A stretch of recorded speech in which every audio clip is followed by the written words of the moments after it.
Perfecto. Bueno, vamos a cambiar un poco de tema porque hemos hecho todo oncológico, aunque el plato fuerte de la hematología es la oncología. En realidad, el hematólogo estándar se ocupa sobre todo de las enfermedades oncohematológicas sanguíneas, ¿no es cierto? Es lo que más vemos en la práctica clínica. Pero también donde hay muchos hematólogos, en hospitales donde hay grupos de hematología, uno puede dividir, ¿no es cierto? Puede ser un grupo de hematología benigna, otro grupo de hematología maligna. Incluso dentro del grupo de hematología maligna, uno puede dividir un grupo de enfermedades mieloides, linfoides. Puede haber un grupo de enfermedades que traten enfermedades de la coagulación, ¿no es cierto? Un poco también nos repartimos esto a veces con los cardiólogos, ¿no? Algunos cardiólogos también hacen un poco de coagulación, sobre todo los que se dedican a infarto, a trombosis, ¿no? Y definitivamente la hemoterapia, el hemoterapeuta ya es prácticamente otro especialista, ¿no es cierto? Obviamente todos hemos sido formados en hematología y hemoterapia, pero la hemoterapia ya viene siendo una especialidad por sí, que se hace desde medicina general. No necesita medicina interna, pero eres hemoterapeuta, no eres hematólogo, ¿no? Y eso es lo que nos hace falta también aquí. En Bolivia no tenemos hemoterapeutas, solo hemoterapeutas formados, ¿no? O sea, me refiero que se dediquen plenamente a la hemoterapia, ¿no? Los encargados de bancos de sangre han visto que son bioquímicos, ¿no? Nosotros, los hematólogos, no abastecemos porque somos apenas 8 o 9 en Cochabamba. Pero bueno, así como ven, la hematología es enorme y esta parte de la coagulación sí se la van a topar segurísimo en algún momento de su vida. Y de aquí no van a poder zafar porque finalmente la parte oncológica diagnostican y zafan, pero la parte de coagulación van a tener que resolver algunas cosas. Entonces, para resolver problemas de coagulación, primero tenemos que saber la fisiopatología de la coagulación, como la coagulación normal, para poder entender las anormalidades, ¿verdad? Esto ya lo han debido ver obviamente en fisiología, pero vamos a repasar con un enfoque clínico, ¿verdad? ¿A dónde queremos llegar? ¿Cómo se va a presentar el paciente? ¿Qué queremos ver en el paciente? Lo primero que hay que saber es que la fisiopatología, comprenderla es la clave para comprender la clínica y la biología de las enfermedades, tanto que llevan al sangrado como las que llevan a la trombosis. O sea, es decir, nosotros ni nos trombosamos, ni nos desangramos porque tenemos hemostasia. Estamos en un estado de equilibrio total. ¿Equilibrio en qué? Entre mecanismos que evitan el sangrado, mecanismos para la formación de un tapón de coágulo, ¿no es cierto? Y los mecanismos que evitan la trombosis, es decir, mecanismos que hacen que la sangre fluya y no se coagule. O sea, este equilibrio, como todo en el cuerpo, chicos, o sea, la inmunología es un equilibrio, la hemostasia de coagulación es un equilibrio, todo es un equilibrio. Se rompen los equilibrios y comienzan las patologías, ¿verdad? Entonces, este equilibrio perfecto entre mecanismos que evitan el sangrado y mecanismos que evitan la trombosis es lo que vamos a ver ahora cómo funciona, ¿ya? Muy bien. Dice que los mecanismos que evitan el sangrado, o sea, hemostáticos, cuando nosotros tenemos un corte, un accidente, una hemorragia digestiva, una úlcera, lo que sea que nos va a llevar a un sangrado, vamos a desencadenar los mecanismos de hemostasia. O sea, ¿cómo vamos a cerrar ese agujero? ¿Cómo vamos a evitar que nos desangremos? ¿No es cierto? Primero viene la hemostasia primaria, como su nombre lo dice, hemostasia primaria. Esta es una cosa tan antigua, pero sí en los exámenes porque es algo primordial de saber, ¿no es cierto? Estas cosas son tan básicas que tienen años desde que siguen en los libros, pero hay que saberlas sí o sí. Entonces, los mecanismos hemostáticos son la hemostasia primaria, la cual tiene como principal artífice a las plaquetas, ¿no es cierto? Las plaquetas que se pueden ver en un hemograma, que están circulando en la sangre periférica, que son producidas por la médula ósea, ¿no es cierto? Por ese elemento que es hematológico puro, es el elemento más importante de la hemostasia primaria. Las plaquetas y el endotelio, ¿no es cierto? Entonces tiene que ver con el momento en el que se produce el corte o la lesión o el momento en el que hay un sangrado. Los primeros en llamarse ahí van a ser, bueno, la actividad del vaso mismo que se va a contraer, el endotelio se va a discontinuar, va a dar a conocer el subendotelio, se va a liberar, va a mostrar el subendotelio y ahí se van a adherir las plaquetas y va a empezar la hemostasia primaria. Es el primer paso para hacer un tapón. ¿ya? Y luego viene la hemostasia secundaria. ¿Cómo se forma el coágulo de fibrina? Bueno, pues con todas las proteínas de la coagulación. Eso es lo que tenemos que aprender a evaluar. Cuando nosotros nos dicen, evalúa hemostasia, paciente que se opera mañana o que se opera pasado mañana, una cirugía hepática por un cáncer hepático, hay que hacer los estudios prequirúrgicos y hay que evaluar la hemostasia, ¿verdad? Entonces, ¿qué voy a evaluar? Voy a evaluar hemostasia primaria y hemostasia secundaria. Entonces, lo que vamos a aprender ahora, cómo se evalúa para predecir, prever un posible sangrado o ya para resolverlo incluso, ¿verdad? Y después tenemos también los mecanismos limitantes de la coagulación, o sea, ¿por qué una vez que hemos desencadenado la coagulación no nos vamos a morir trombosados? Porque hay mecanismos limitantes de la coagulación. Todos tenemos en nuestro cuerpo, por ejemplo, anticoagulantes naturales. No es que los anticoagulantes solamente se pueden tomar warfarina, rivaroxaban o qué sé yo, enoxaparina. No, todos dentro de nuestro cuerpo naturalmente tenemos anticoagulantes que hacen que haya este equilibrio, ¿verdad?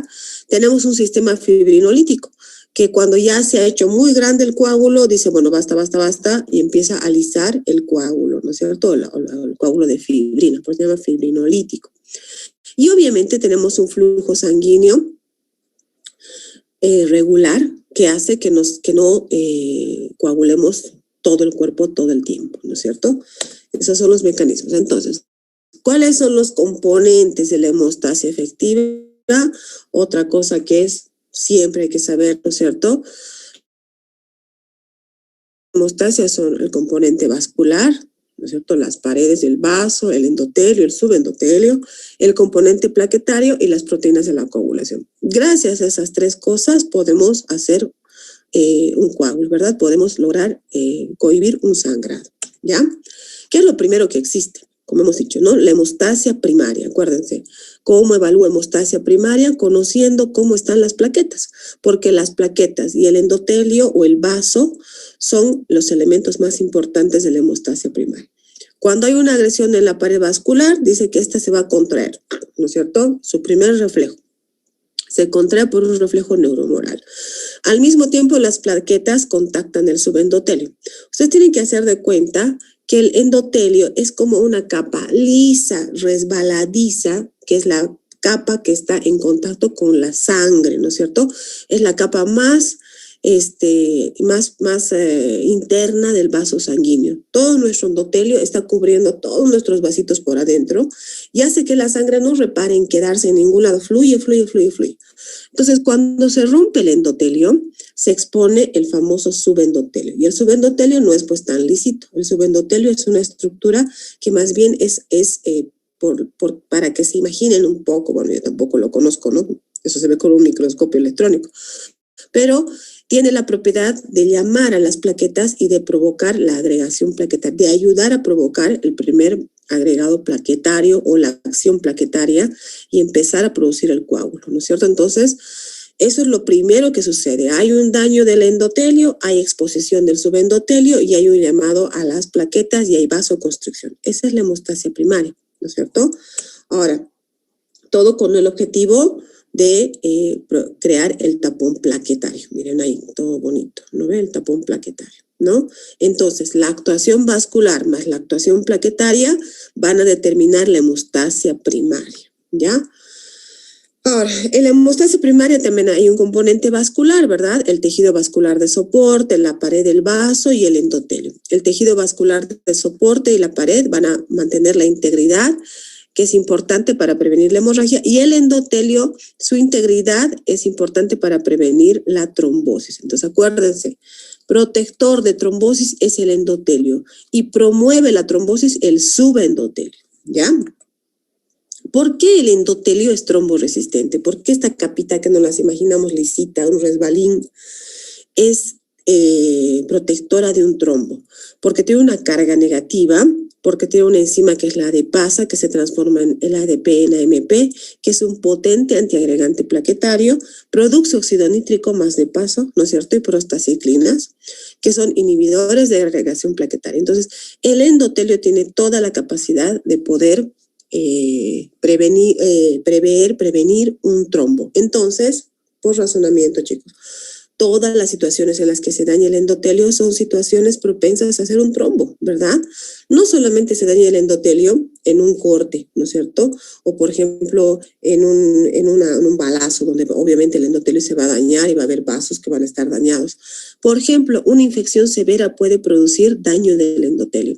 Las toxinas de las bacterias pueden producir daño del endotelio. El coronavirus, han visto, ¿no es cierto?, que tiene un mecanismo por su actividad viral, por su actividad inflamatoria, que daña el endotelio y produce o puede producir trombos, ¿no es cierto? Entonces, todo lo que daña el endotelio, la inflamación, la infección, cualquier lesión tóxica hacia el endotelio puede comenzar con un trombo, ¿no es cierto? Puede desencadenar un trombo. Entonces hay que tener mucho ojo con eso.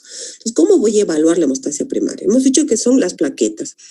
Las plaquetas las podemos contar, ¿verdad? En un hemograma, pedimos un hemograma y en un hemograma tenemos hemoglobina, hematocrito, glóbulos blancos, todas sus variedades y las plaquetas. El número normal de plaquetas es arriba de 150,000. Entre 150,000 y 400,000 plaquetas debería ser lo normal. Entonces, si me piden que yo evalúe a un paciente para una cirugía mañana, lo primero que le pediré será pues un hemograma, ¿verdad? Y veré por lo menos el número de las plaquetas. Bueno, tiene plaquetas normales, listo. Eso no quiere decir que la hemostasia primaria esté del todo bien. Hay algunas cosas más que tengo que mirar. El endotelio o la actividad vascular no la puedo mirar con un laboratorio. O sea, no sé qué tendría que hacer. No hay ningún estudio donde yo pueda aseverar que el endotelio y la estructura vascular es adecuada y va a cumplir su función. Pero puedo hacer una anamnesis y darme cuenta si ese paciente tiene una buena vasculatura o tiene un buen endotelio. Por ejemplo, si se trata de un paciente obeso, hipertenso, fumador, quiere decir que sus vasos no son buenos, ¿verdad? Tiene arteriosclerosis o tiene acúmulos de grasa o o es sedentario o es diabético, ¿no sé? Entonces tiene un sistema vascular que probablemente no va a colaborar demasiado, va a ir o hacia una trombosis o hacia un sangrado, pero no es un sistema vascular adecuado. Entonces, de esa manera yo puedo atinar a ver si su componente vascular va a ser adecuado. Es la única manera, simplemente haciendo una anamnesis y viendo qué características tiene ese paciente que puede llevarlo hacia un sangrado, puede llevarlo hacia una trombosis, ¿no es cierto? Y evaluar las plaquetas a través de un hemograma. Pero en el hemograma solo voy a ver el número de plaquetas, chicos. La función plaquetaria no la voy a poder ver. Hay, por suerte, muy poquitas enfermedades de las plaquetas donde se afecta la función. Son rarísimas, en general son hereditarias, pero yo no puedo darme cuenta de la función plaquetaria con un hemograma. Para poder decir que una plaqueta funciona adecuadamente, debería utilizar un equipo que se llama agregómetro, donde voy a ver la función de las plaquetas. Vamos a ver ahorita qué características tiene y puedo ver un poco su actividad real, ¿no es cierto? Un agregómetro, incluso en los países desarrollados con hospitales de hemostasia especializados, o sea, es una cosa que se hace en muy pocos lugares porque las enfermedades de las plaquetas, por suerte, son muy raras, ¿ya? Son muy raras. Pero puedo más o menos atinar a la acción de las plaquetas pidiendo un tiempo de sangría. El tiempo de sangría me puede dar una idea si es que las plaquetas van a agregar adecuadamente, ¿no es cierto? Entonces, para evaluar hemostasia primaria debo pedir un hemograma para ver las plaquetas y un tiempo de sangría para más o menos ver la función plaquetaria. Y hacer una anamnesis con cuidado para ver si ese paciente tiene mala vasculatura, tiene malos vasos porque tiene antecedentes de factores de riesgo como el ser obeso, fumador, hipertenso sobre todo, ¿ya?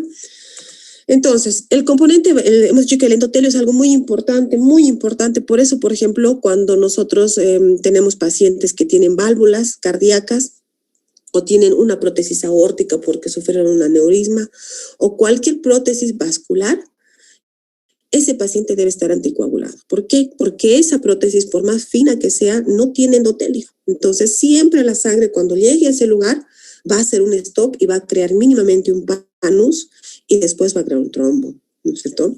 Por eso todo paciente que tiene un artefacto que simula un vaso o una válvula dentro del corazón debe recibir anticoagulación porque no tiene la protección del endotelio. Así de importante es el endotelio. Entonces, el endotelio protege del trombo y, en cambio, el subendotelio favorece la agregación plaquetaria a través de la exposición del colágeno y sus microfibrillas, ¿verdad? Que se adhieren a las plaquetas. Bien, ahí vemos una plaquetita en microscopía electrónica que es muy linda, ni siquiera es una célula, ¿no? Es un retazo de citoplasma de la célula madre de la plaqueta, que es el megacariocito, que es una célula mieloide, ¿no? Entonces, este es un retacito, ni siquiera tiene núcleo ni nada, pues es muy lindo, miren, y se ven de por sí pegajositas, ¿no? Entonces, estas son las plaquetas muy chiquititas y los glóbulos rojos, ¿verdad?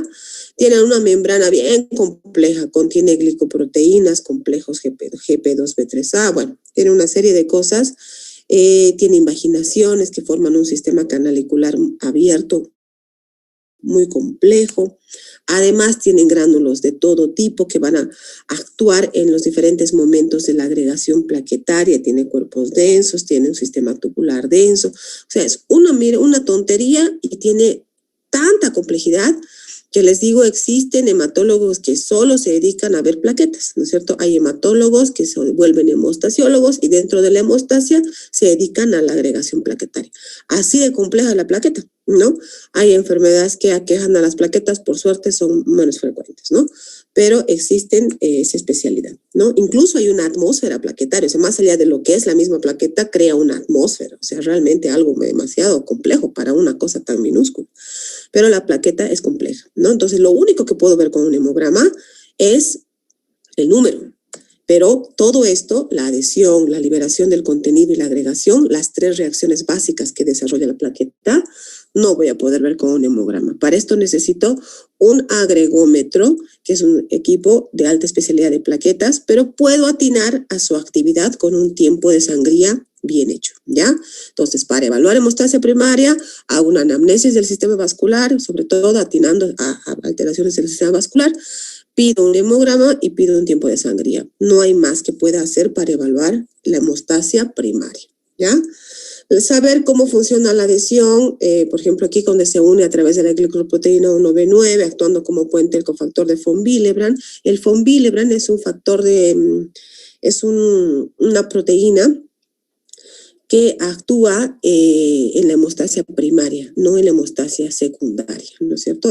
Todos los factores de coagulación actúan en la hemostasia secundaria, pero el von Willebrand actúa en la hemostasia primaria. De hecho, hay gente que nace sin factor de von Willebrand, ¿no es cierto? Se llama la enfermedad de von Willebrand. Y tiene alteraciones de sangrado por alteración de la hemostasia primaria, no secundaria, ¿ya? Hay una liberación del contenido granular dentro de lo que es la actividad plaquetaria. Todo esto, ¿para qué queremos saber? Porque hay formas de poder inhibir a la plaqueta, ¿no es cierto? Se llaman antiagregantes plaquetarios y actúan en estos diferentes lugares de acción plaquetaria, ¿no? Por ejemplo, la aspirina bloquea irreversiblemente a la ciclooxigenasa, disminuye el tromboxano A2, ustedes ya lo saben.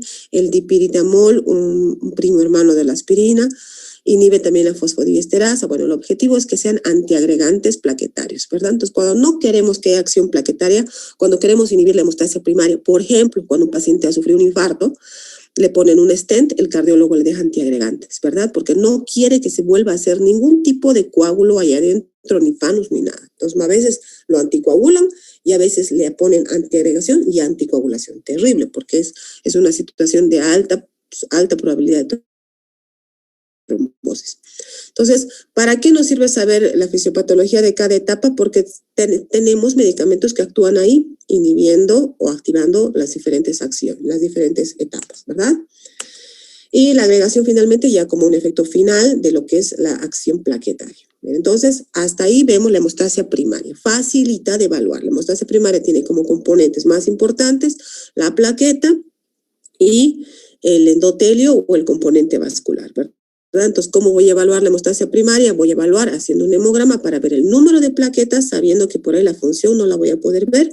Voy a atinar a ver la función plaquetaria con un tiempo de sangría y voy a hacer una buena anamnesis para saber si tiene riesgo vascular, ¿no es cierto? Si tiene buen endotelio o no tiene buen endotelio. Bien, pasamos a la hemostasia secundaria. Entonces, aquí viene ya una vez que se ha iniciado la hemostasia primaria, ya ha habido, por ejemplo, si hemos tenido un corte, ya hemos tenido la primera etapa, ¿no es cierto? Ya han ido las plaquetas, ya se ha expuesto el subendotelio, ya se ha pegoteado todo con el von Willebrand, y sobre eso tenemos que consolidar ese coágulo hasta formar un coágulo de fibrina, ¿verdad? Entonces, para eso activamos la hemostasia secundaria. Entonces, ¿quiénes actúan en la hemostasia secundaria? Todas las proteínas de la coagulación, de la 1 a la 13, todas las proteínas de la coagulación, o factores de coagulación, ¿verdad? Que pueden ser simógenos o proenzimas, pueden ser cofactores o el fibrinógeno mismo, ¿verdad? Entonces, ¿cuál es el objetivo de esto? Esto todo lo tiene en el libro, esto saben que es simplemente orientativo, pero el objetivo de estas diferentes proteínas y en sus diferentes formas y cómo actúan simplemente es potenciarse una a la otra, ¿no es cierto? Activarse, cortarse y activarse para poderse potenciar, para que cada vez el coágulo sea más y más y más fuerte hasta llegar finalmente a un coágulo de fibrina. Ese es el objetivo primordial. Para poder estudiar la hemostasia secundaria se divide en dos cascadas de la coagulación, ¿verdad?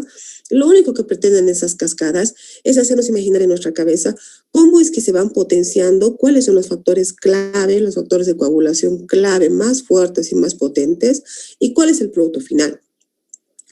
Probablemente eso no pase así en el cuerpo, ¿no es cierto? Probablemente no es que ahora primero la primaria, plaqueta, endotelio, ahora la secundaria, no es así, ¿no? En el cuerpo las cosas pasan un poco todo a la vez, pero para poderlo entender tenemos que diagramarlo de alguna manera.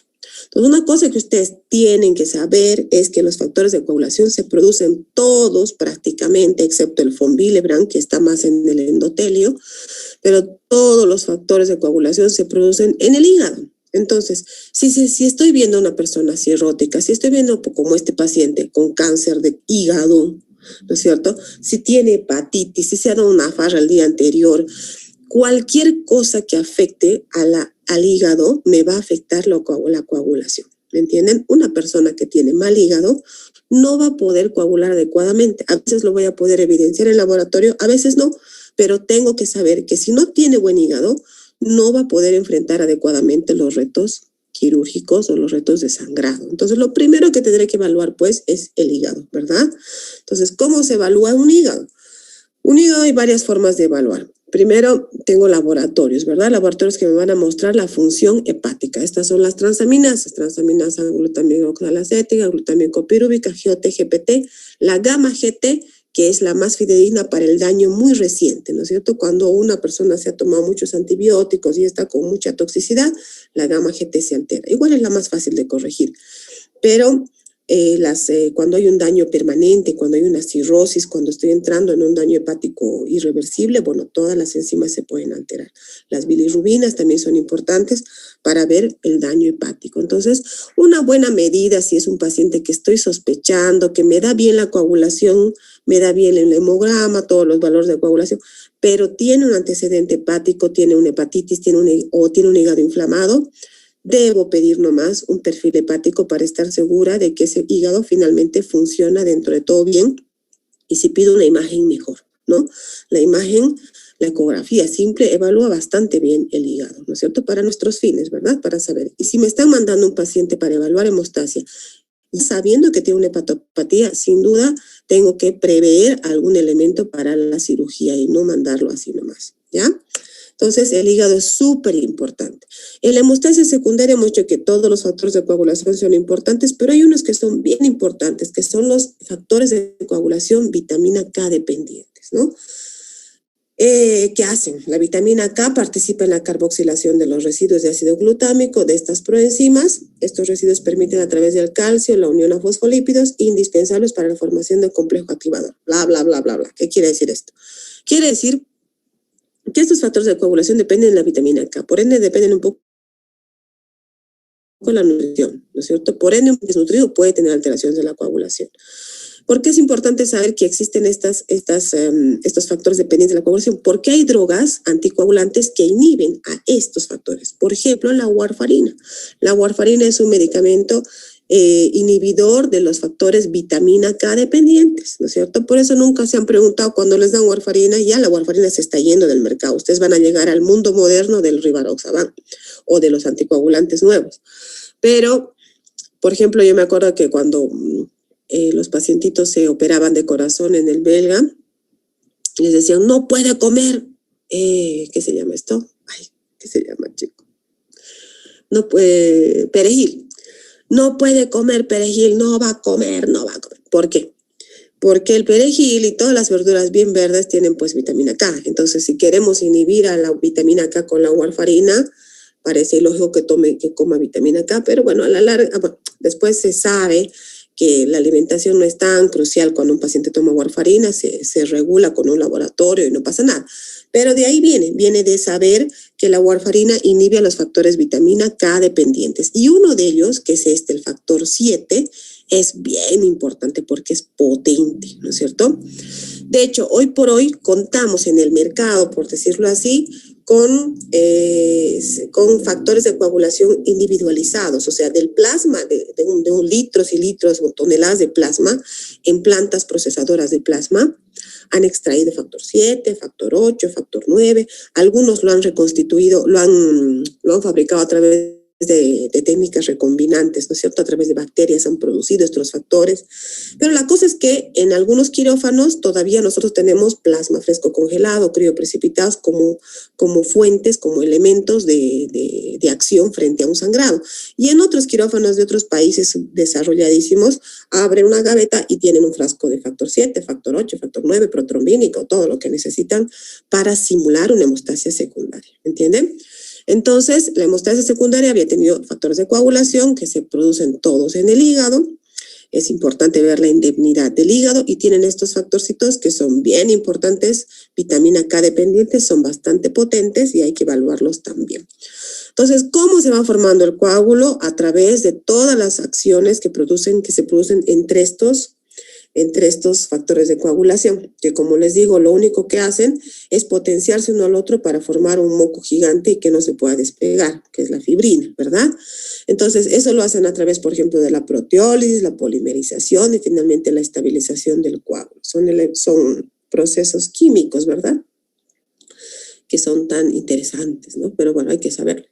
Pero este es el camino de la coagulación. Ahora, todo desencadena en este chengo, que parece complicado, pero no lo es. Primero hay que fijarse para qué el cuerpo hace todo esta cosa indescifrable. Hace para que pueda tener finalmente el coágulo de fibrina. Ese es su objetivo. Ya tenemos una hemostasia primaria bien hecha, con una agregación plaquetaria bien hecha. Ya está eso. Sobre eso tenemos que estabilizar ese coágulo y vamos a hacer uso de todas las proteínas de la coagulación, ¿ya?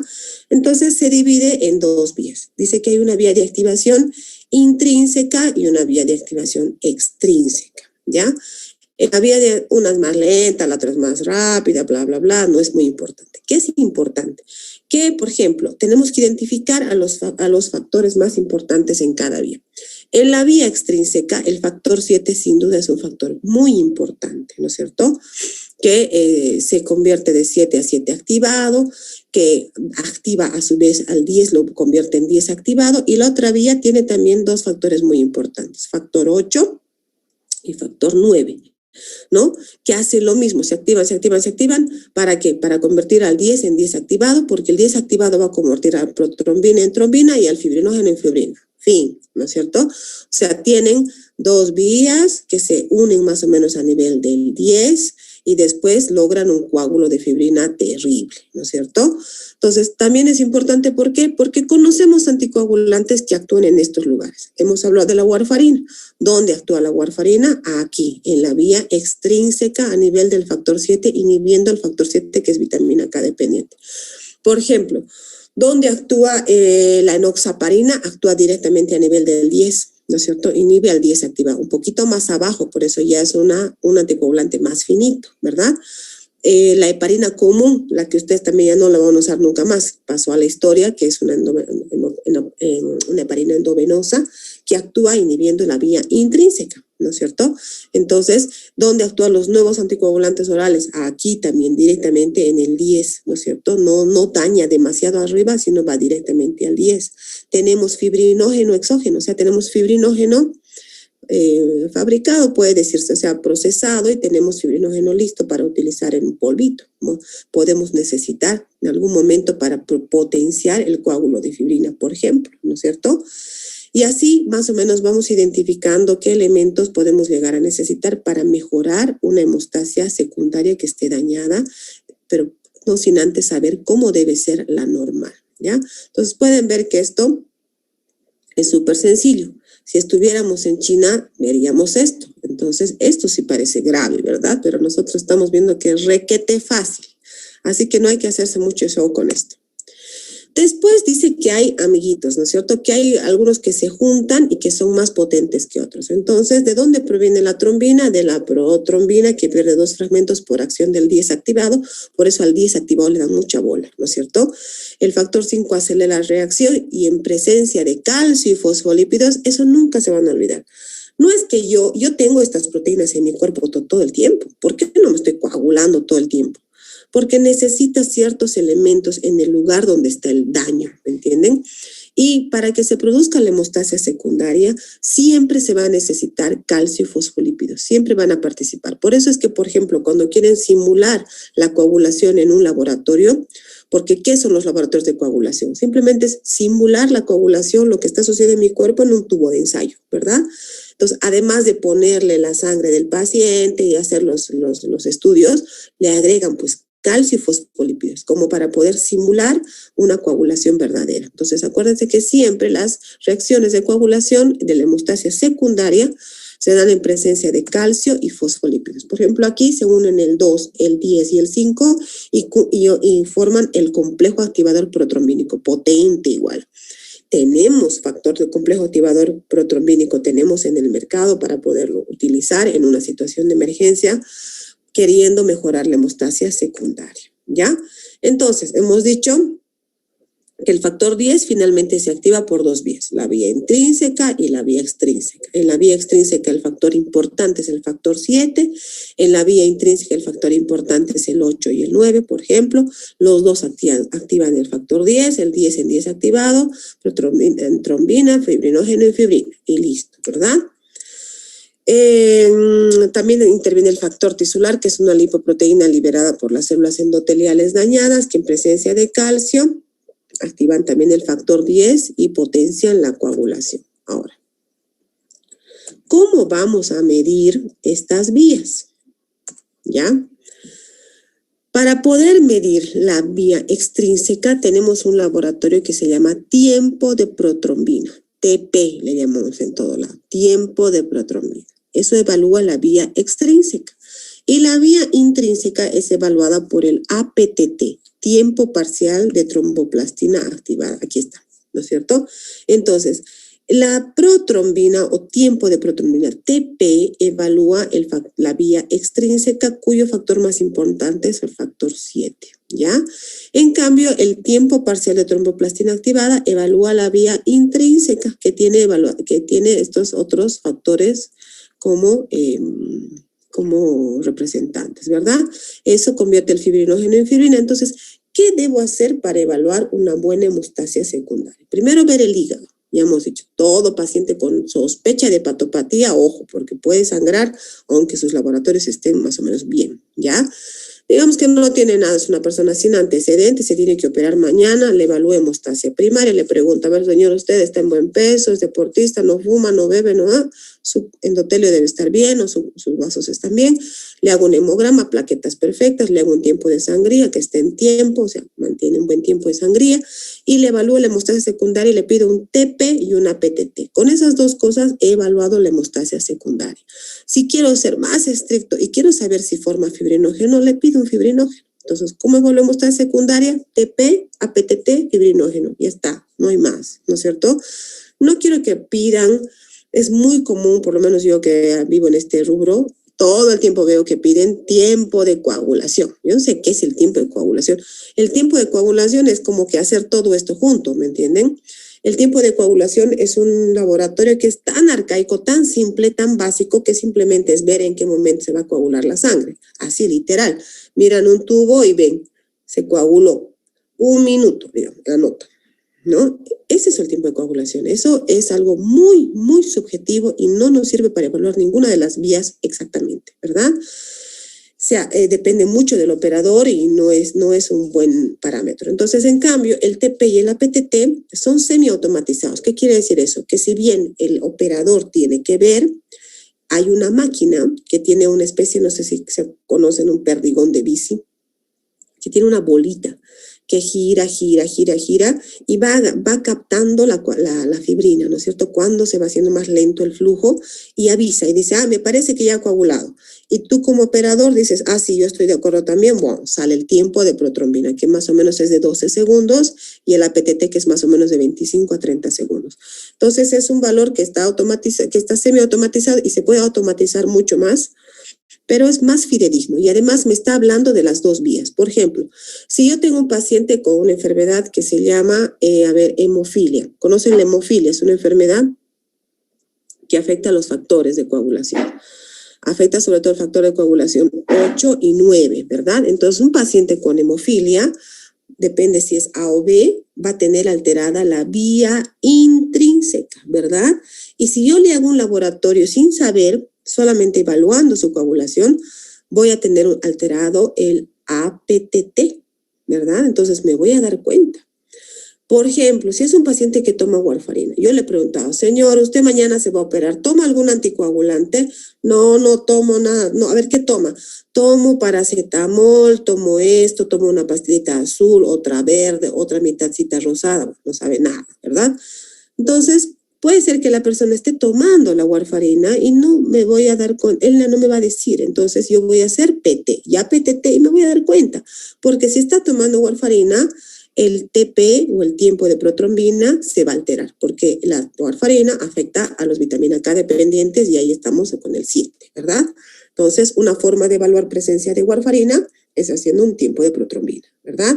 Entonces, es así como puedo evaluar, digamos, qué importancia tendrán las alteraciones de los laboratorios para encontrar las enfermedades o las afecciones de la coagulación que estoy buscando, ¿ya? Eso, entonces, es muy importante. Entonces, ya sabemos, evaluamos hemostasia primaria haciendo una buena anamnesis, vemos un hemograma, el número de plaquetas, hacemos un tiempo de sangría. Evaluamos hemostasia secundaria, viendo el hígado, ¿no es cierto? Sospechando si hay una patología hepática, y pido TP y pido APTT. El TP me va a evaluar, o el PT, TP de protrombina, me va a evaluar la vía extrínseca, cuyo factor más importante es el factor 7, y el APTT me va a evaluar la vía intrínseca, cuyo factor más importante es el 8 y el 9. Si quiero ser más estricto, pido un fibrinógeno para saber si tiene fibrinógeno para convertirse en fibrina. Y con eso he evaluado completamente la hemostasia secundaria y puedo decir, bueno, este paciente tiene todo perfecto, que vaya a cirugía, ¿verdad? Luego vamos a ver qué cosas más hay que preguntar. Bien. Entonces, el factor 12 ya al final de la coagulación dice, además inicia otros sistemas bioquímicos, además de la vía intrínseca, que son el sistema de cininas y el sistema fibrinolítico. Acuérdense que una vez que termina la coagulación o el coágulo, tiene que empezarse a limpiar, tiene que haber una retroalimentación, ¿no es cierto? No puede coagular por siempre. Y la cascada del complemento, ¿verdad? Entonces, como ustedes han visto, si nosotros nos ordenamos, es más fácil poder entender la coagulación, pero se ha reconocido y se sabe, no me quiero pasar mucho de la hora, se sabe que el modelo de coagulación no había sido tan fácil, o sea, no es que en el cuerpo sucede así las cosas A, B, C, D, 1, 2, 3, no es así, ¿no? Ni siquiera podemos simular bien con estos laboratorios lo que sucede en el cuerpo. Podemos pedir estos laboratorios TP, APTT, fibrinógeno en situaciones estables, pero por ejemplo en situaciones de sangrado profuso, chicos, el TP, el APTT no me sirve de nada porque no me va a reflejar lo que esté pasando en ese momento en el cuerpo. La hemostasia es algo dinámico. Si estoy sangrando ahorita, me hacen un TP y esperan media hora para entregarme, mi situación no va a ser la misma, ¿verdad? Entonces, por eso han observado mucho esta concepción de la coagulación. Ya hoy por hoy se conoce el modelo de la activación de la coagulación basado en el inicio de la misma a partir de células endoteliales y factor tisular. ¿Qué quiere decir esto? Un nuevo concepto de coagulación, ¿no es cierto? Que dice básicamente que tenemos 3 etapas. Tenemos una etapa de inicio, tenemos una etapa de amplificación y una etapa de propagación. Hemos hemos hecho un poco un mix de todo, hemostasia primaria y secundaria y todos sus actores, y los hemos mezclado un poquito y hemos decidido que había habido una etapa de inicio, una etapa de amplificación y una etapa de propagación. En todas las partes la plaqueta es importante, no solamente en la hemostasia primaria, no solo en el inicio, ¿ven? Diferente a la otra teoría, ¿no? Que le han dado un valor muy importante a la célula endotelial y al factor tisular. El endotelio siempre es importante, aquí le dan más importancia todavía. Y un poco las cosas suceden más o menos todas juntas, ¿verdad? Se inicia, se amplifica, se propaga la coagulación. Entonces, hoy por hoy, chicos, este es el modelo de coagulación aceptado. Entonces, ustedes si van a ir a dar un examen a España, no sé, aquí mismo, ¿no? En Bolivia, modelo actual de coagulación, cascada de coagulación, vía intrínseca, está bien, no está mal, o sea, está bien para comprender, pero hoy por hoy el modelo de coagulación aceptado implica 3 fases, inicio, amplificación y propagación, ¿ya? Entonces, un poquito hay que desaprender lo que se ha aprendido, pero sirve como para poder entender cómo es la dinámica y cómo se van activando los factores de coagulación y ordenar un poco en la cabeza lo que pasa durante la coagulación. Ahora, también dice que hay mecanismos limitantes. No puedo coagular para siempre, ¿verdad? Tiene que pasar algo que ya pare un poco la coagulación excesiva. ¿Qué había sido todo eso? Primero, el flujo sanguíneo, ¿no es cierto? ¿Cómo actúa el flujo sanguíneo? Lava, ¿no es cierto? Diluye y disminuye la interacción entre los factores. O sea, no están todos ya juntachados, sino que ya empieza a liberarse. Vayan, circulen, porque ya no puede coagular toda la vida en un solo lugar, ¿verdad?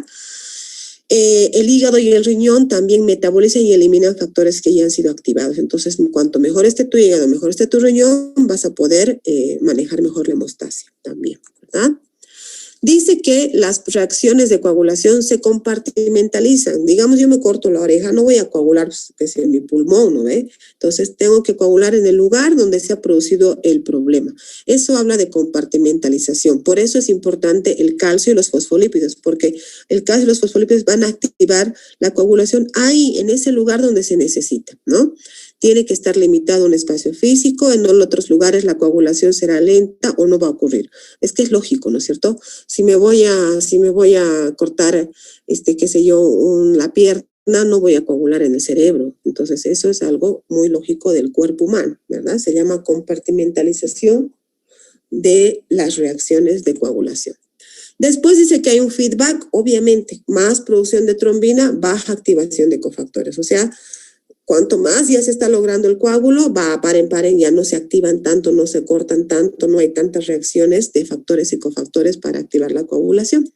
Entonces, es un poquito un tira y afloje, ¿verdad? Ya basta, hasta ahí se coagula y luego sigue la hemostasia, sigue circulando la sangre. Eso es importante. Otra cosa muy importante que un poco a veces entran estas modas de las enfermedades que tenemos son la presencia de anticoagulantes naturales. Nosotros les he dicho que normalmente tenemos anticoagulantes naturales circulando en el cuerpo. Por ejemplo, estos, antitrombina 3 y otras serpinas, ¿no es cierto? Inhibidor de la vía del factor tisular, el sistema de proteínas C y S. ¿Qué es eso? Entonces, estas son cosas con las que todos nacemos y que nos ayudan a que la sangre no se nos haga una morcilla en el cuerpo. Son anticoagulantes naturales.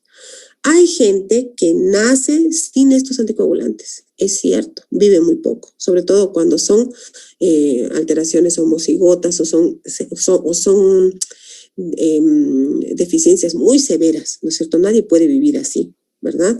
Pero, qué sé yo, puede haber alguna alteración, factor 5 Leiden, no sé si está aquí, no lo he puesto, que podría persistir hasta la edad adulta y ser causante de alguna trombosis. Entonces, ¿en quiénes tengo que sospechar que no tiene anticoagulantes naturales? No es en todos, chicos. No es una enfermedad que todos tienen estas enfermedades. Se llama trombofilia, se llama. Cuando decimos, esta persona tiene una trombofilia, nos estamos refiriendo a que probablemente tiene una deficiencia propia de anticoagulantes naturales y por ende una predisposición personal propia a hacer coágulos más rápido, ¿no es cierto? ¿En quiénes vamos a sospechar? Obviamente no vamos a sospechar pues en un viejito gordito, diabético, hipertenso, sedentario, que se ha metido un viaje de 12 horas hasta Madrid y que ha llegado con trombosis de la pierna. Antes de pensar en deficiencias congénitas, voy a decir, este señor tenía el endotelio malo, es sedentario, tenía arteriosclerosis, ha hecho reposo. O sea, 1000 cosas antes de pensar en una enfermedad congénita, ¿me entienden? Entonces, ¿esto se sospecha en quién? Por ejemplo, hay gente que hace trombosis sin factores de riesgo. Por ejemplo, un chico de 20 años que hace un infarto cardíaco. ¿Por qué un chico de 20 años tiene que hacer un infarto cardíaco? ¿O por qué un chico de 20 años tiene que hacer una trombosis cerebral? ¿No es cierto? Entonces, esas son las razones que nos tienen que hacer pensar en que por ahí no tiene nada que ver con factores de riesgo comunes, como obesidad, diabetes, hipertensión, etcétera, bla, bla, bla, sino que tiene que ver con deficiencias puntuales propias. Y ahí nos ponemos a pensar si este paciente pertenece a ese mínimo 5-3% de trombosis que tienen como origen a las trombofilias. ¿Ya? Eso es importante de saber. Esto es parte del sistema anticoágulos, ¿no es cierto? Anticoagulación. Bien, ¿qué más? También tenemos después un sistema fibrinolítico, ¿no es cierto? Además de todos estos factores que nos protegen del flujo sanguíneo, la compartimentalización, el feedback y los anticoagulantes naturales. Aparte de eso, cuando ya sucedió todo el quilombo y ya se ha armado el coágulo, dicen, bueno, basta, dejen hacer eso y empieza a haber fibrinólisis, ¿verdad? Empieza a venir un sistema que empieza a barrer todos los coágulos que se han formado y a volver las cosas un poco a la normalidad, ¿verdad? ¿Quiénes son estos sistemas fibrinolíticos o agentes fibrinolíticos? La uroquinasa y la estreptoquinasa. ¿Son drogas? Sí, pero nosotros las tenemos también en el cuerpo, ¿no? Son parte de nuestro sistema de hemostasia. Producen en el endotelio, se aclaran en el hígado. También está el activador tisular del plasminógeno o TPA, que lo tenemos endógeno, pero también lo tenemos exógeno en un frasquito. Acuérdense que hoy por hoy, cuando un paciente tiene un ACV, un accidente cerebrovascular, lo diagnosticamos antes de la hora. Eso es clave, rápido. Tenemos que diagnosticar. Por eso, cuando ustedes detectan un ACV, que ustedes saben perfectamente los signos, ¿no? Dificultad del habla, hace caer las cosas, la cara se le empieza a volcar, tiene todos los factores de riesgo. Y dice, está haciendo un ACV. Rápidamente hay que llevarlo a un centro de preferencia que tenga la posibilidad de tener un activador tisular del plasminógeno exógeno, o sea, una ampolla de TPA, ¿no? ¿Por qué? Porque hasta que cumple una hora de ACV, uno tiene la posibilidad de aplicar esto y de que el coágulo se lise. La fibrina es un fibrinolítico, peligrosísimo igual porque puede causar sangrados, tiene sus criterios, son 10 criterios que hay una hoja gigante que ahí no tiene que tiquear. Cirugía reciente, no. Cirugía ocular, no. No. Hipertensión, aspirina, todas. Uno tiquea y si cumple los criterios puede ser sujeto de TPA. Por ejemplo, una persona joven sí o sí tiene que ser en lo posible aplicada con TPA, ¿verdad? ¿De dónde sabemos que existe el TPA? Porque fisiológicamente tenemos TPA, ¿verdad? ¿Y esto qué hace? Hace que el plasminógeno se convierta en plasmina y que se vaya liberando el coágulo, ¿verdad? Una vez que el coágulo se libera productos de degradación de la fibrina como los D-dímeros, ¿verdad? Entonces, los D-dímeros en la sangre son la evidencia de que ha habido un coágulo. Por eso es que le damos tanta bola cuando queremos diagnosticar trombosis, pedimos ecografías Doppler y pedimos D-dímeros, ¿verdad? En el laboratorio. Es reactante de fase aguda igual, ¿no? Puede estar súper elevado y no haber un trombo. Pero en una trombosis siempre va a haber D-dímeros elevados, ¿no es cierto? O sea, si los D-dímeros están elevados, puede ser que no haya trombosis o puede ser que sí. Pero si ha habido trombosis, sí o sí los D-dímeros van a estar elevados. Es un avisador de que ha habido un trombo, ¿verdad? ¿De dónde viene? Sabemos eso porque sabemos que fisiológicamente liberamos productos de degradación de la fibrina, ¿no es cierto? Si esto continúa sin fin, el paciente va a morir desangrado. O sea, todo tiene un tope, ¿no ve? La coagulación tiene un tope y la fibrinólisis tiene un tope, ¿no es cierto? Entonces, ¿qué pasa cuando hay situaciones en las que uno no puede parar la coagulación y se consumen todos los factores de coagulación y se produce una coagulación intravascular diseminada? Es mortal, ¿verdad? Porque ya hemos llegado a un desbalance total del sistema de coagulación, del sistema de hemostasia, ¿ya? Ya estamos terminando, esto más vamos a hacer. Dice, ¿qué cosas hay que preguntar para saber? Entonces, estamos frente, primer día de nuestro, hemos egresado, ha sido la fiesta hace 2 días, me han dado trabajo y me mandan a evaluar pacientes para cirugía. Entonces dicen, ¿se puede operar? No se puede operar, anote, ¿no? Entonces ya sabemos cómo tenemos que evaluar la hemostasia, ¿verdad? Efectivamente, laboratorialmente, objetivamente, tengo que evaluarla con un laboratorio, no puedo solamente preguntar, tengo que tener una hoja que diga que tiene las plaquetas bien, que sospecho que el endotelio está bien, que el tiempo de sangría es correcto, hemostasia primaria, chao. Hemostasia secundaria, TP, APTT, fibrinógeno. ¿Está todo bien? Chao. Si tengo dudas, pido un poquito de evaluación del hígado, pido todo el perfil del hígado más una ecografía del hígado. Si todo eso está bien, puede ir a cirugía, no tiene mayor riesgo de sangrado o no tiene un riesgo mayor que la población en general y ya está. Pero ¿qué vale la pena preguntarle? Entonces tenemos que hacer una conjunción entre manifestaciones clínicas del paciente y los resultados de las pruebas biológicas. Entonces las dos cosas. Siempre en hematología es lo que veo, lo que miro, lo que palpo, más lo que sale en mi laboratorio. Es una especialidad de laboratorio, ¿verdad?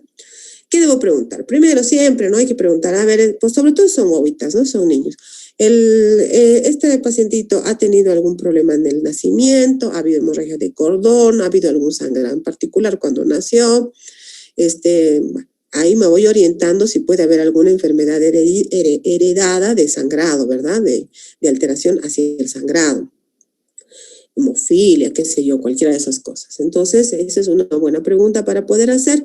Si ha tenido hemorragias en la infancia, ustedes saben que las enfermedades de la coagulación que llevan hacia el sangrado heredadas, como las hemofilias A y B, se van a manifestar sobre todo en la infancia y se van a manifestar, acuérdense que es una alteración de la hemostasia secundaria, entonces va a haber sangrados un poco más grandes. Habitualmente los pacientes hemofílicos, chicos, no se ven mucho, ¿no? Por suerte en nuestra población, gracias a Dios, tenemos una herencia que no es tan europea, porque es más europea la cosa, no tenemos tanto, ¿no? Pero yo tuve la oportunidad de estar en un centro, rotar en un centro de hemofílicos, terrible, ¿no? Acuérdense que la hemofilia la lleva la mujer, pero la hereda el niño, el varón, ¿verdad? Entonces son hemofílicos en general. A veces hay hemofílicas que manifiestan la enfermedad porque se han casado entre hemofílicos, pues no hay otra explicación, o sea, porque han tenido que tener una doble herencia. Pero lo habitual es ligada al sexo, ¿no? O sea, que heredan los varones, portan las mujeres. Entonces, ¿cómo se manifiesta? Con hemorragia, sobre todo en las articulaciones. Son estos niños que vienen con una rodilla gigante, llena de sangre, un hombro gigante, y que con los años se repite, y terminan siendo adultos con artrosis, ¿verdad? Entonces, los sangrados son grandes, sobre todo en articulaciones. Entonces, eso hay que mirar, ¿no? Preguntar. Siempre se puede pasar por ahí una enfermedad de estas que nadie la haya diagnosticado. Si al extraer alguna muela, si sangró demasiado, esto es importantísimo que pregunten, no lo de la muela, sino que tienen que preguntar si el paciente ya ha tenido cirugías previas. Ustedes le dicen, ¿usted, señor, se ha operado de algo? Sí me operó de vesícula, de apéndice, de próstata. Entonces, uno ya sabe que frente a situaciones de cirugías, el cuerpo va a reaccionar bien, o sea, tiene una hemostasia probada, ¿no es cierto? No es su primer reto quirúrgico. Entonces, tienen que preocuparse cuando la persona dice, nunca me operó de nada, nunca me sacó una muela, nunca nada. Entonces, va a ser un paciente que primera vez va a poner a prueba su hemostasia. Entonces, hay que darle un ojo extra, ¿ya? Si tiene epistaxis, ¿no es cierto? Es siempre la epistaxis y los sangrados pequeños como las petequias y los sangrados de mucosas son muy frecuentes en las alteraciones de la hemostasia primaria, o sea, de las plaquetas, púrpuras trombocitopénicas, plaquetopenias, por cualquier causa, pueden causar este tipo de sangrados, ¿no ve? Entonces tengo que preguntar, pero la mayoría de las epistaxis, la mayoría son locales, ¿verdad? Es importante que pregunten, ¿le sangra de un lado, le sangra de los dos? De uno solo, vaya, este es local, ¿verdad? O sea, quiere decir que los vasitos, como están tan a flor de piel dentro de la mucosa, se resecan, pasa algo o sangra. Es algo que tiene que solucionar el otorrino, pero me aseguro que las plaquetas estén bien, ¿verdad? Entonces tengo que preguntar. Si toma, esto es re importante, chicos, tienen que ser exagerados y pesados en preguntar si toma aspirina, si toma warfarina, si toma rivaroxaban, si toma Baxor. Tienen que memorizarse todos los nombres de todas las drogas anticoagulantes porque los pacientes nunca saben nada, ¿no es cierto? Hay drogas que las voy a poder agarrar aunque el paciente no me diga nada. Por ejemplo, voy a poder agarrar la warfarina, me voy a dar cuenta en un tiempo de protrombina. Pero los nuevos anticoagulantes orales no se detectan por ningún modo. ¿Me entienden? Los antiagregantes tampoco, porque los antiagregantes no bajan el número de plaquetas, dañan la acción. Entonces, yo tengo que sí o sí sacarle al paciente toda su medicación. ¿Qué toma? No toma aspirina, señor, toma aspirina. No toma. Toma una tabletita que es un antigripal, te va a hacer es aspirina. Entonces, hay que ser muy exagerados con esta parte porque la aspirina debe suspenderse al menos 5 días. Yo suspendo 10 días antes de la cirugía porque su acción es prolongada. Y los antiagregantes más sofisticados, clopidogrel, dipyridamol, eso es más todavía. Mejor se los saco 5 o 6 días antes y así no molesta, ¿ya? Eso puede dar un sangrado de hemostasia primaria, tipo un goteo todo el tiempo. Es muy molesto y es complicado, se pueden complicar las cirugías. La warfarina, como saben, debe sacársela 3 o 4 días antes. Y los nuevos anticoagulantes orales, en teoría, un día antes. Pero la verdad es que todo el mundo lo saca 3 días antes, ¿no? Entonces, ¿para qué quiero saber esto? Para sacarlo, pues, para que el cirujano no me pegue cuando salga de la cirugía y porque el paciente ha ido tomando una warfarina, ¿verdad? Entonces, si tiene enfermedades hepáticas, ustedes tienen que inspeccionar, saben todos los signos de enfermedad hepática y tienen que estar seguros que no tienen ninguna enfermedad hepática para no prever, porque puede tener enfermedad hepática, por ejemplo, un paciente que se va a operar del hígado por cáncer, obviamente tiene enfermedad hepática, pero entonces prepararé para su cirugía, aunque esté bien todo, prepararé nomás plasma, ¿no ve? Porque no va a tener buena hemostasia secundaria. Bien, si tiene enfermedad renal, porque la uremia extrema, bueno, la uremia en general, daña la función plaquetaria. Y no me voy a dar cuenta porque el número va a estar bien, pero la urea no va a dejar que las plaquetas agreguen adecuadamente. Entonces, la uremia daña la enfermedad, daña las plaquetas. Todo paciente urémico que se dializa, que tiene nefropatía de larga data, ojo porque va a dañar la hemostasia secundaria, ¿ya? Si toma alcohol, ¿verdad?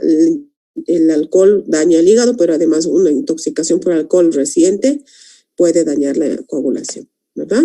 Historia familiar. Hay que preguntar cositas, ¿no? Lo que tienen que preguntar sobre todo es para la trombosis, ¿no?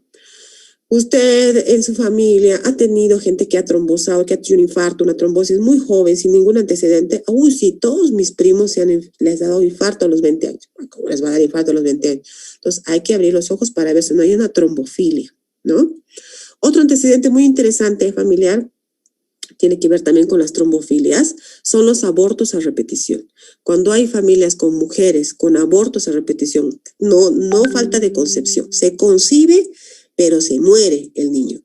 Puede ser un antecedente de trombofilia porque quiere decir que sus vasos placentarios se trombosan, ¿no? Y el niño muere de hambre, ¿no? Entonces, por eso es que se ha convertido en los últimos años en una causa de infertilidad, ¿no? Que hay que tenerla en cuenta. Después, obviamente, preguntar sobre sangrados familiares, sobre enfermedades de coagulación familiares, etcétera, ¿ya? Dice que los defectos de la hemostasia primaria, o sea, de las plaquetas y el endotelio, sobre todo van a ser hemorragias pequeñas, mucosas, petequiado, sangrado de la nariz, de las encías, y es así, ¿no?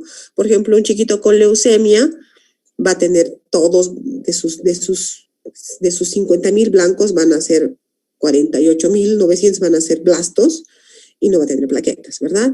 Entonces, ese niño probablemente manifieste la leucemia con epistaxis, con sangrado en las encías, ¿verdad? En cambio, dice que los defectos de la hemostasia secundaria, sobre todo, son sangrados más grandes, hematomas, hemartrosis, hemorragias digestivas.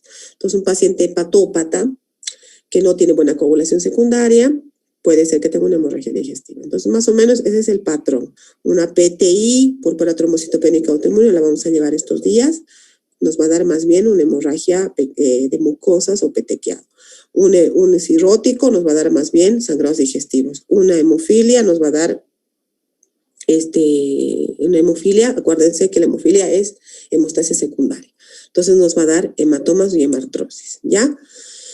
Los defectos de las plaquetas más rápidamente dan problemas. O sea, se arruinan las plaquetas número o acción, ya no más sangre. En cambio, se arruina el hígado, puede tardar un poquito en dar problemas de sangrado. Bien, entonces vamos a pasar. Entonces, ¿cómo se evalúa la hemostasia primaria? Tiempo de sangría y recuento de las plaquetas y mirar en el frotis que tenga plaquetas, ¿verdad? Entonces, porque acuérdense que el papel que nos llega del hemograma es un papel de una máquina que se puede equivocar. Siempre hay que hacer un frotis y mirar, sobre todo si son casos especiales, ¿ya? ¿Cómo se evalúa la hemostasia secundaria? TP, vía extrínseca, factor 7 es el más importante, vitamina K dependiente, TTPA, vía intrínseca, donde el factor más importante es el 8 y el 9, ¿no? El tiempo de trombina mide la funcionalidad del fibrinógeno, puedo pedirlo, y también puedo pedir niveles de fibrinógeno para darme cuenta si tiene con qué hacer fibrina. Y punto, ya he evaluado toda la hemoto. Pidan más factor de coagulación que piden tiempo de coagulación. Eso no es nada, ¿no es cierto? Pidan TP, APTT y fibrinógeno, ¿ya? Esto más, el tiempo de sangría es algo, sirve para ver la función plaquetaria, no es el ideal es la agregometría que no tenemos. Sin embargo, un buen tiempo de sangría se llama tiempo de Ivy, así es su nombre, no sé si está por aquí, con Y, tiempo de Ivy, han de acordarse cuando veíamos fisiología. Este tiempo de Ivy es un corte estandarizado, o sea, si realmente quiero hacer un tiempo de sangría, tengo que cortarle en el brazo 1 centímetro y ver en qué tiempo deja de sangrar. No se hace eso, pues chicos, se hace en laboratorio tiempo de sangría, dicen y le pinchan en la oreja. Agarran un papelito y le miden así, sangra. No es muy objetivo, pero bueno, puedo hacerlo como para saber si tiene, como para cumplir con el requisito de la hemostasia primaria. Sin embargo, mucho ojo con el tiempo de sangría porque no es algo regular. Explora la vasculatura, ¿no? Explora la pared vascular, explora la hemostasia primaria y la formación del tapón plaquetario. El tiempo de protrombina, todo se hace con plasma. Aquí una cosa más, a ver, espera, no falta mucho. Para evaluar, ustedes de aquí al año ya, no, al otro año ya, van a ser internos, ¿verdad? Lo primero que les van a pedir del internado es que vayan a sacar laboratorios. O sea, las bioquímicas los van a tener de sus Perkins y los van a mandar a sacar laboratorios. Entonces, lo primero que tienen que saber es en qué tubo se saca cada prueba. Entonces, el tubo de tapa lila, ¿no es cierto?, tapa morada, es mundialmente el tubo para sacar hemograma. Entonces, si me piden un hemograma, tengo que buscar tubo de tapa lila, sacar 1 centímetro es suficiente, ¿ya? Si me piden que saque tiempo de coagulación o hemostasia, tengo que sacar en tubo de tapa celeste, ¿no es cierto? El tubo de tapa celeste aquí en la China es para coagulación. Y todo lo demás, creatinina, GOT-GPT, todo lo que se llaman químicas, le llamamos, química sanguínea se saca en tubo seco, sin nada. ¿Qué tiene el tubo lila? Tiene un anticoagulante que se llama EDTA para hemograma. Este tubo que es para sacar coagulación, el tubo celeste, se tiene citrato, ¿ya? Tiene un anticoagulante citrato. Entonces, ¿por qué debe tener un anticoagulante? Porque los factores de coagulación que entran en ese tubo no se pueden aglutinar, pues. Si no, vamos a perder factores de coagulación. Entonces, si yo quiero medir factores de coagulación en un tubo, tengo que asegurarme que no haya coagulación en el tubo, porque si no, todo se va a ir al coágulo y no voy a tener para medir. Entonces, por eso es el TP, por ejemplo, ¿cómo se mide? A un plasma citratado, coagulante, anticoagulante, se agrega tromboplastina, que es factor tisular de suspensión de fosfolípidos, y calcio y fosfolípidos, siempre.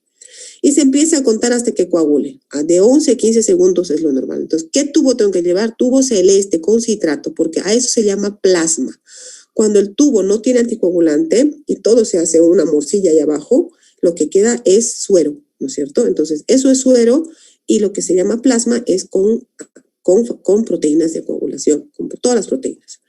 ¿Qué evalúa? Ya hemos dicho, ¿no ves? Evalúa la vía extrínseca, factor tisular y factor 7 son muy importantes, el fibrinógeno también lo evalúa, eso es muy bueno. El APTT lo mismo, a un plasma citratado se agrega tromboplastina parcial, fosfolípidos sin factor tisular y un activador de carga negativa que es el kaolin.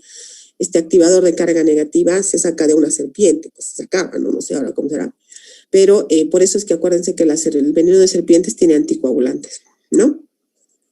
y se cuenta hasta que tenga, lo normal es 30 segundos. ¿Qué evalúa? La vía intrínseca. No se olvide nunca de esto, ¿no? Vía intrínseca, APTT, vía extrínseca, TP, ¿no es cierto?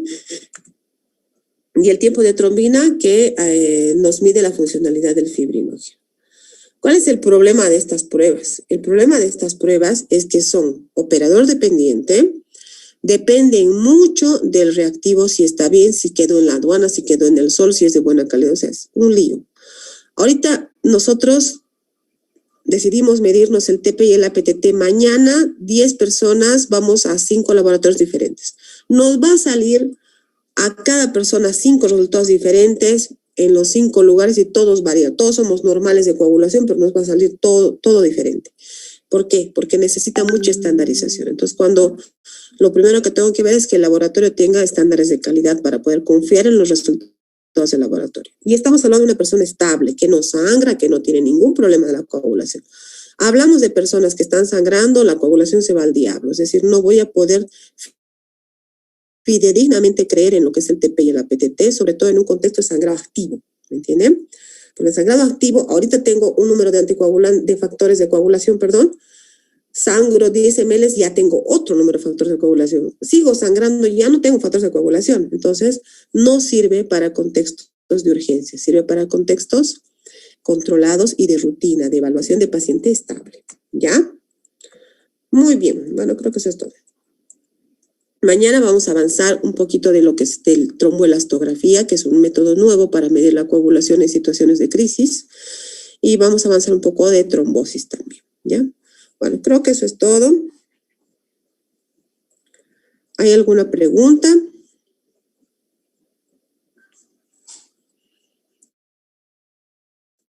No preguntan nada mis alumnos, saben todo. Van a verse en el examen, ahora van a ver si no preguntan. No, mentira. Bueno, chicos, nos vemos entonces mañana. Hasta mañana, doctora. Hasta mañana, doctora. Ya, chicos, que les vaya bien. Hasta mañana, doctora. Hasta mañana, doctora. Chao. Doctora.